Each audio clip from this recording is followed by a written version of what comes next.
Well, kicking off the new year on business TV, for me at least, is a conversation with the leader of the opposition and a senior member of the Government of National Unity, John Steenhuisen. John, I guess you could have hoped for a better start to the new year than getting attacked by Action SA. It's becoming clearer and clearer now that Action SA is, well, having a go at the DA, almost like an EFF alternative to the ANC, that Action SA is now becoming an alternative to the DA. I mean, we can talk about that in a moment and your thoughts on that. But let's start with the allegations of you having a, quote, multi-million rand blue light luxury SUV vehicle fleet. Well, let me start off by saying Happy New Year to you, Alec, and of course the BizNews viewers. It's great to be back as we start this year. I think, as a famous British politician famously said, being attacked by Action SA is rather like being savaged by a dead sheep, particularly when it leaves their own hypocrisy and skirt throwing, and we're showing, and we'll get to that now. Let me just set out the facts, because I noticed that other news outlets like the Daily Maverick, Victoria Regan, and others have chosen to jump on the bandwagon rather than actually examine the facts. So, what are the facts, Alex? Let's set them out. Firstly, all ministers, not only in South Africa, all members of executive government are provided with official vehicles to conduct their official duties. These are not for personal use, they are for the execution of executive functions. In the South African context, ministers are provided with a vehicle in Cape Town to attend to their parliamentary responsibilities, and one in Pretoria in order to attend to their executive responsibilities as it relates to that province. When I assumed office as the Minister of Agriculture, I inherited a Audi A7 in Cape Town that had been purchased in 2019 and long paid off by the Department of Agriculture. It had been used by Toko Didiza in the past. It has 136,000 kilometers on the clock. And of course, I resisted the temptation and urge as new ministers come into office to purchase new vehicles. That has been the standard approach in the past. Instead, I said quite clearly, I'm happy to use the existing vehicle, mindful of the fact that we have to save costs, that the country's economy is not in a good state. And I think it's a good example that we don't purchase any new vehicles. The situation was slightly more complex when it came to the official vehicle for Pretoria, because that vehicle was owned by the Department of Rural Development and Land Reform. And therefore, the Audi A7 that had been used by Minister Didiza there, also purchased in 2019, also with similar mileage on the clock, had to then be transferred to Minister Nyonso.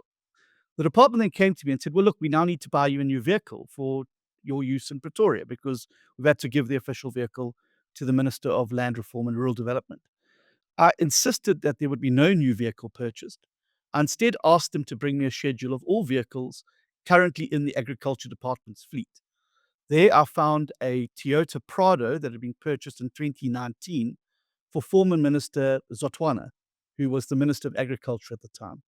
The car had around 230,000 kilometers on the clock. There was some concern expressed by the department because vehicles are supposed to, by handbook, be swapped out at 150,000 kilometers. I insisted I'm quite happy with the Toyota Prado. It's 7 years old. It has high mileage, but I'm mindful of the fact that we need to save costs. I would utilize that vehicle. So there'll be no new vehicles purchased by Minister John Steenhuisen. Minister John Steenhuisen uses two vehicles that are utilized by former ministers, which are over 7 years old, with high mileage, and for which no expenditure has been incurred by the department, because these vehicles were paid off 7 years ago when they were originally purchased.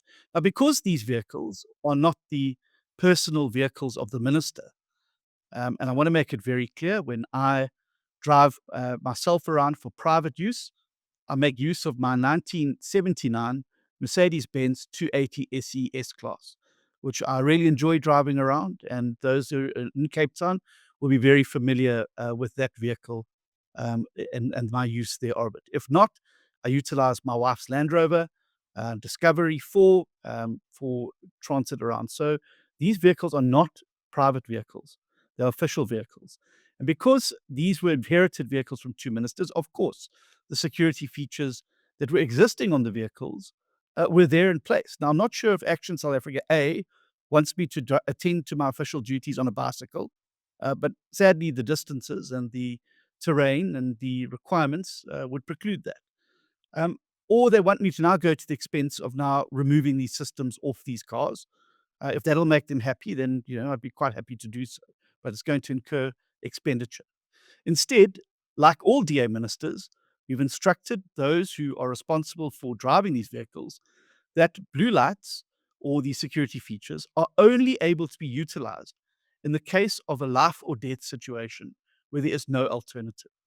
Now, the hypocrisy that needs to be exposed here by Action South Africa is the fact that they currently have a mayor in Tshwane who utilizes two luxury BMW vehicles, both fitted with security features, for the execution of her official duties. Their speaker in the city of Johannesburg also has two luxury German sedans fitted with blue lights and security features, which she utilizes for the execution of her official duties. So, what you have here is Action SA trying to manufacture a storm in a teacup. And instead of actually complimenting a minister on not buying new vehicles, on utilizing old vehicles, they're now trying to manufacture, aided and abetted by the Daily Maverick, some sort of scandal. There's no scandal here. No expenditure has been expended by the Department of Agriculture on any vehicle for me. These are vehicles that were in an existing fleet and which, by utilizing, has actually saved money. Additionally, when ministers are not in Gauteng province or in the Western Cape, they're entitled to hire vehicles to attend to their official duties. Now, again, I'm not sure how Action SA expects people to execute their official functions if they are not able to utilize vehicles to get to the communities that need to see them. And in my case, in the Agriculture Ministry, many of these are far flung and in very difficult areas to reach. Nonetheless, like all DA ministers, we've made a commitment that when we hire vehicles, we will always try and use the most cost effective option. And that is why when I was in Limpopo for the presidential Imbizo, I insisted that we hired a Corolla Cross for utilization on that day because we were not going into any tricky terrain or anything. We were going to the local city hall, and that was the most cost effective option on that day. And I'm proud of the fact, Alec, that I and DA ministers have done everything we can to cut costs on offices, on cars, on all of these other expenditures, and to focus the expenditure in our departments instead on service delivery and the like. And so I really don't understand why Action SA is getting away with A, their hypocrisy, and B, their ability to be able to now try and manipulate this as some sort of scandal, when what it should be is an Mm. example to the rest of the country. I would close on this particular match by saying that had this been nothing more than a puerile political stunt by Action South Africa, why did they not begin their crusade by stripping their executive office bearers of these so-called perks that they want ministers to not have and lead by example? Instead, the mayor of Tshwane and the speaker of the Johannesburg City Council still swan around in their vehicles, in complete juxtaposition to these false protestations now by Action SA. But it has become typical of the playground politics that they've descended into. Of course, nobody has made the obvious dotting of the lines and joining up of those dots is the fact that when Herman Mashaba himself, the leader of Action SA, was the mayor of Johannesburg, he utilized a BMW X5 convoy, which was very clearly kitted out with blue lights in order to ensure his security. This is the standard practice in executives around the world. And I think people should be judged, Alec, not on these allegations, but on the facts. Because in this case, the facts belie the fantasy being spread by Action SA. You've obviously done a lot of thinking, as it's not often that that I have somebody who goes on for so long and so fascinating on unpacking what you did there. But I need to get back to their statement, and they say, first of all, including. So the perception is being created that there's now a big fleet, including the Prada, which you've explained, the Audi Q7, which you've explained, and they also said a BMW X5. Now, where does that come into the whole story? The BMW X5 is a mystery to me, but it's been solved in recent days. The BMW X5, I think, is a 2017 or 2018 BMW X5. It's never been utilized by me. It is apparently a backup vehicle for the executive both the minister and the deputy minister's offices that if one vehicle goes in for servicing, instead of hiring a vehicle at huge expense, there is a vehicle on standby to replace it. I have not had the opportunity to utilize that vehicle. The vehicles that I've used are my 7-year-old Audi A7 and the Prado, both of which were inherited from the previous minister, and in the case of the Prado, from two ministers previously.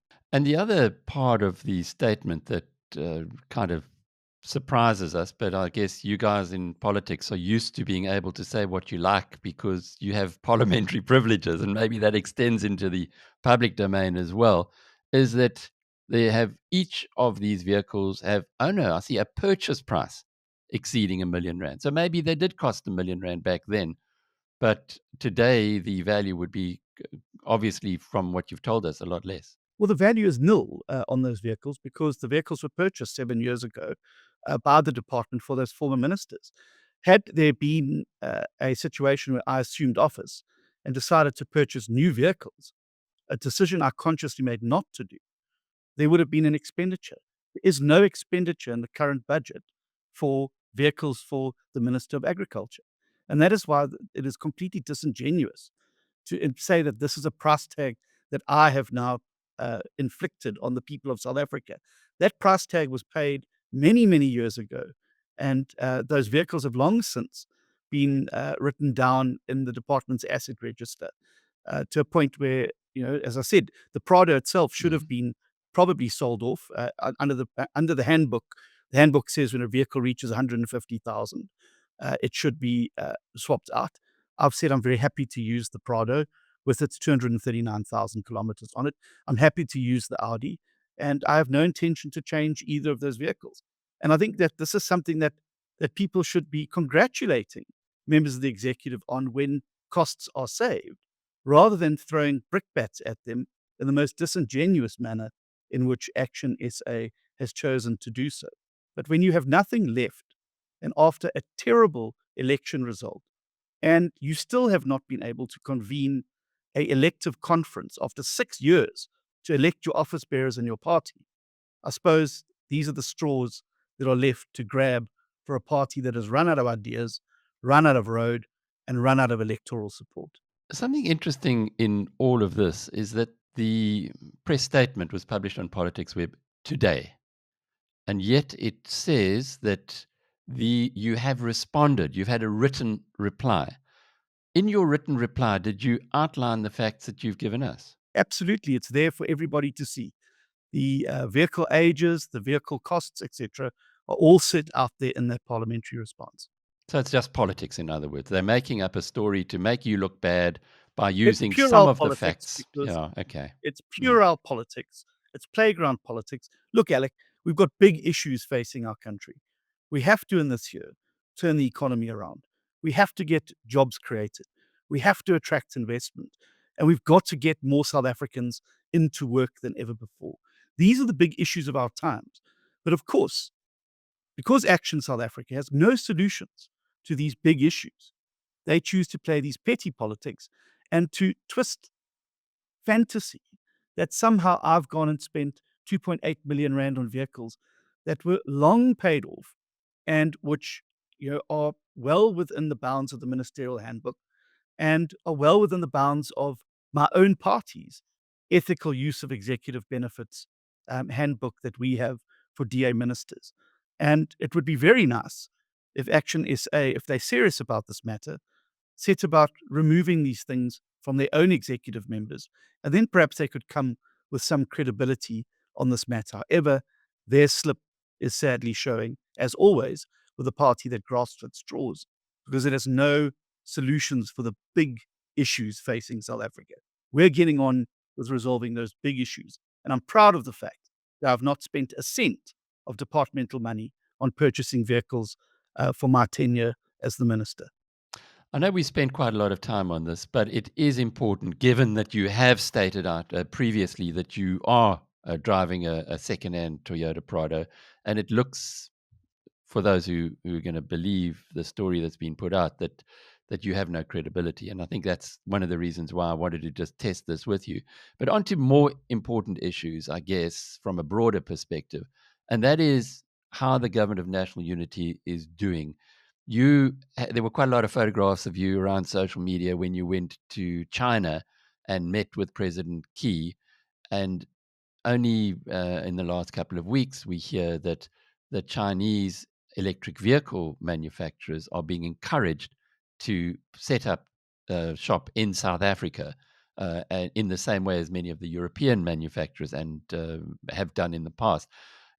Does this tell us that these overseas jamborees, as many describe them, actually do have some kind of positive benefit?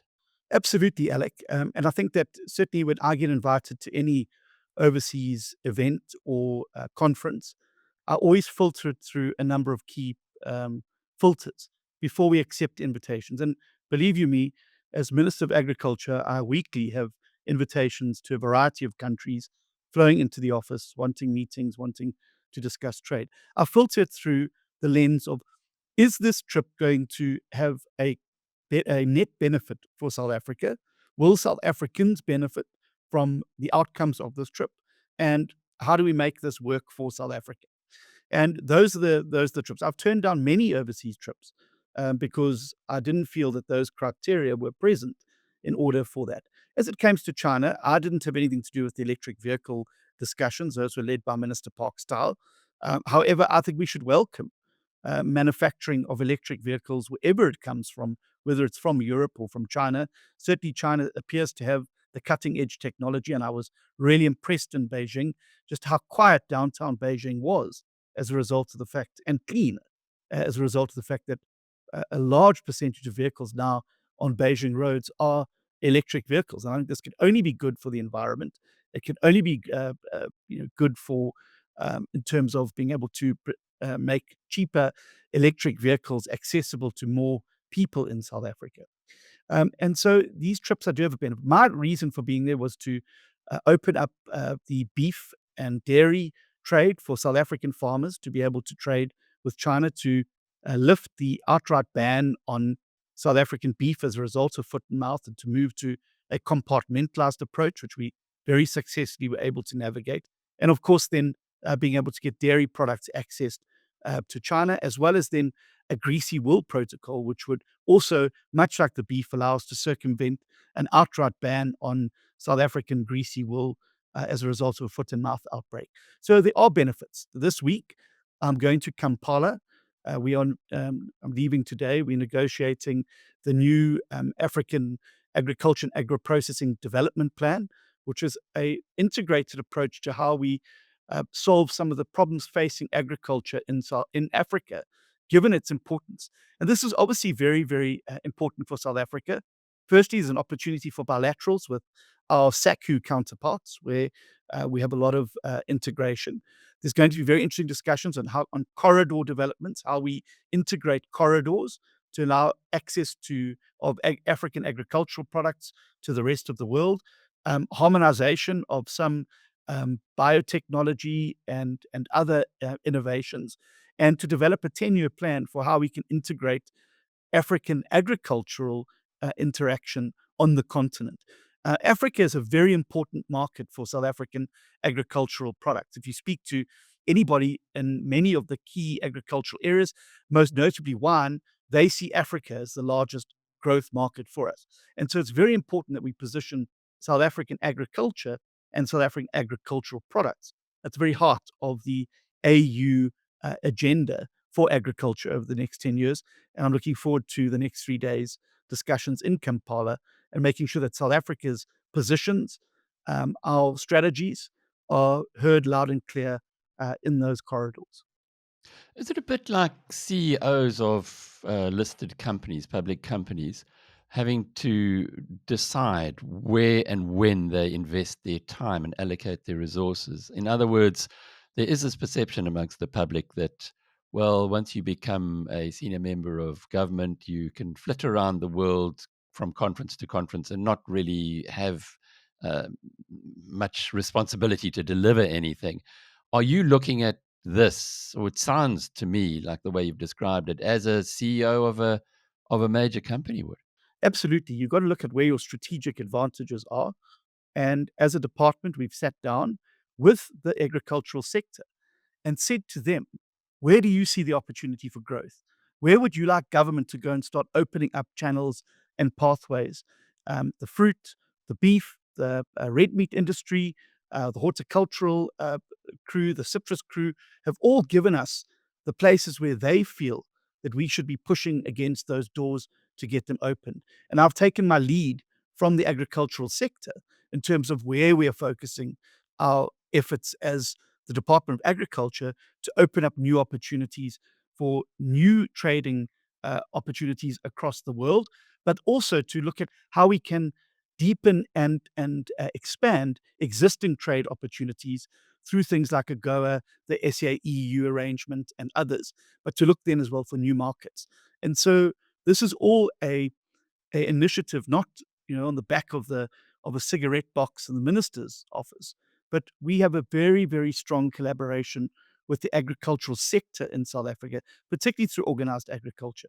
And they're the ones who say, look, we see opportunities in Saudi Arabia for red meat.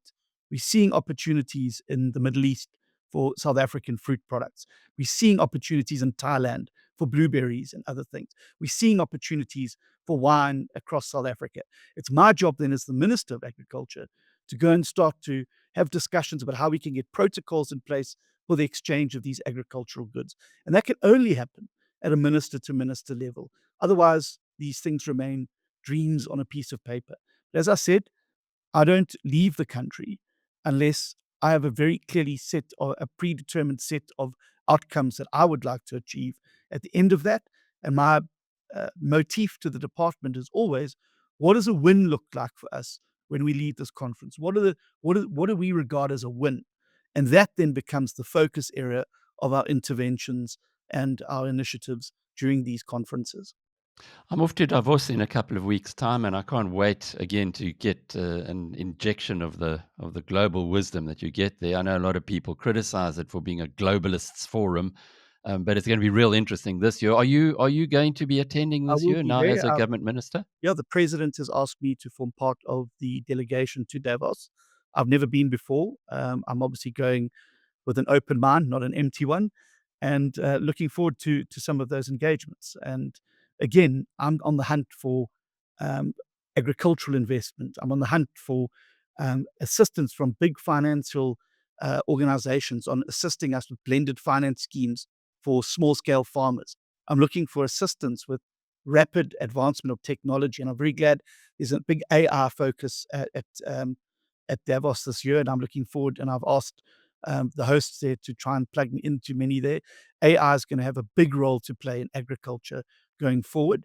And if we're able to use AI to put an extension officer into the pocket through cell phone technology and AI technology and marrying those two into the pockets of every farmer, wherever they may be, and the use of AI to identify plant diseases, animal diseases, to look at how we can offer online real time advice to farmers in the field, I think it's going to be a huge opportunity. So that's one of the big focuses for me at Davos is how we can harness those particular areas in the service of South African agriculture. I think you really are in for a treat. I've seen people in your positions not get much sleep, though. So I suppose that's one thing. You're going to have lots and lots of meetings. John, just to close off with on a very sad note, the passing of Peter Mansfield. He was from KwaZulu Natal. R.W. Johnson has written a beautiful obituary to him, which we're publishing on BizNews today. Given that the two of you were in the same party, in the same province, I presume you are as saddened by his passing as many others are. Yes, of course. I mean, when I joined politics, Peter was in the sort of twilight of his career. But certainly Peter and Lindy, his previous wife, were big stalwarts of the Progressive Federal Party and the Progressive Party and the Democratic Party. And so I got to meet them on a number of occasions when I was still a young activist of the party. But also going into the Durban City Council, where I served for 10 years, Peter Mansfield's name was writ large there. Really, when he was on the Manco of Durban, he was the chairman of the Manco. Some of the more catalytic strategic decisions were made on how to position Durban as a premier world-class city. Peter and that particular Manco team at the time were the brains behind the ICC, for instance, the Durban Exhibition Centre, Expo Durban. All of these things have put Durban onto the map. And Peter, was not always the easiest of people to deal with, but certainly somebody who was not afraid to share his opinions and views. And I think he left active politics too soon, but obviously is remembered with great fondness in the era of Margaret Amblin Moore, of Libby Goodall, and Peter and Margaret Winter and the others. Incredible work that they did to put Durban on the map, and served as an inspiration for younger politicians entering civic life at a city level about just what you can actually achieve at a local government level with the right strategic initiatives and the right focus on the right things.